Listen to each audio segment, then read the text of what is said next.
I was sent to reform school by the time I was 15. I would be home for holidays in the summer, and I'd just go wild when I was there, you know what I mean? So I was locked up for most of the time, so.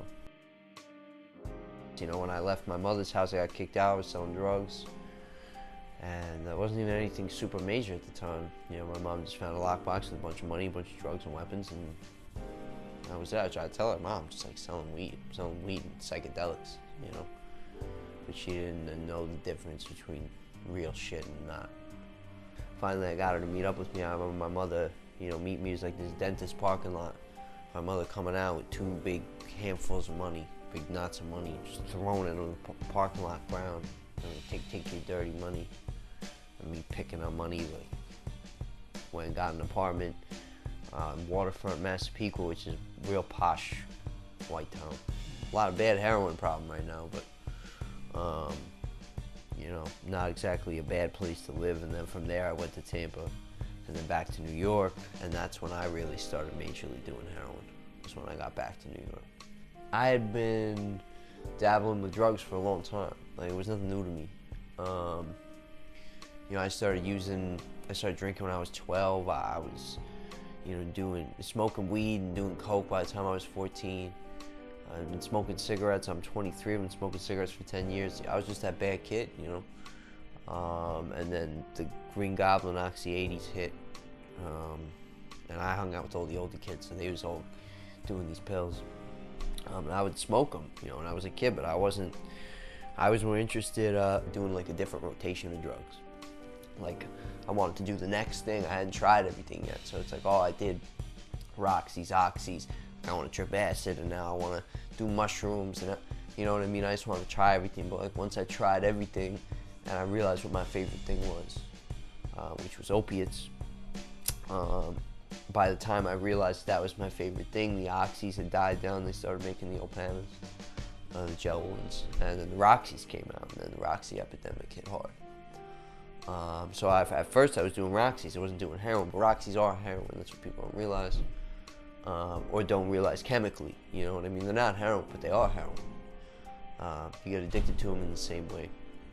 And I had an abundance of money. I was a drug dealer. So I didn't know what it was like to be sick. I didn't know what it's like to struggle. People would tell me they were sick. I'd roll my eyes at them like, you're sick, like you just want drugs, like you're a baser, you know what I mean? When in reality, I was the biggest junkie in the world. I was doing more than anybody. I just didn't run out. And you know, I had touched dope, you know what I mean? But like, it was still kind of taboo when I first started touching dope. You know what I mean? Like, it was like everybody's doing Roxys, but like people would be like, and then you move up to dope, but don't do it. Like, now it's like, why are you doing Roxys when dope is, you know, $60 a bundle? Like, what are you, nuts? Like, that's how it is now.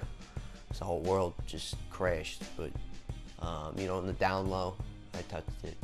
Hadn't shot it, not even close to shot it. You know, sniffing bags and doing whatever. But I went down to Florida, and in northern Florida, there really isn't heroin. I mean, there is, but there's not. It's not like down here, or even in South Florida. In South Florida and North Florida, 2 totally different places. But there was Roxys and Dilaudids and pain pills and pill mill.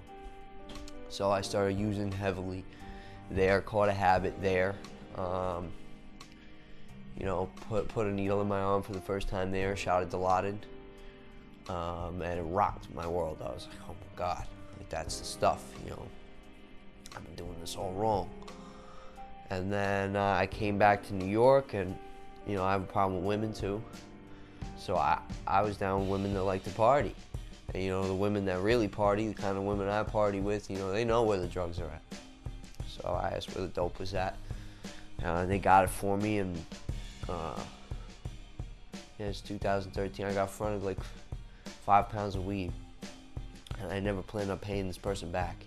So I just had constant flow of money because I was selling it and never had to re-up. So I had a lot of money, so once again, I didn't run out of dope. I was supplying people with dope. I was giving people dope. You know, I could afford to do that. We started getting these really high-paying sales jobs on top of doing that. But I was making a lot of money because the people who were in there do drugs. So I started, now I was just I was a machine. But I didn't realize how deep I was getting into my habit. I was watching my tolerance go up. But everybody just kind of was just like, oh man, like you house shit, like I do one of these and I do 5, and that just ran my ego, and like it still wasn't at the level where I was shooting dope yet. I didn't start shooting dope.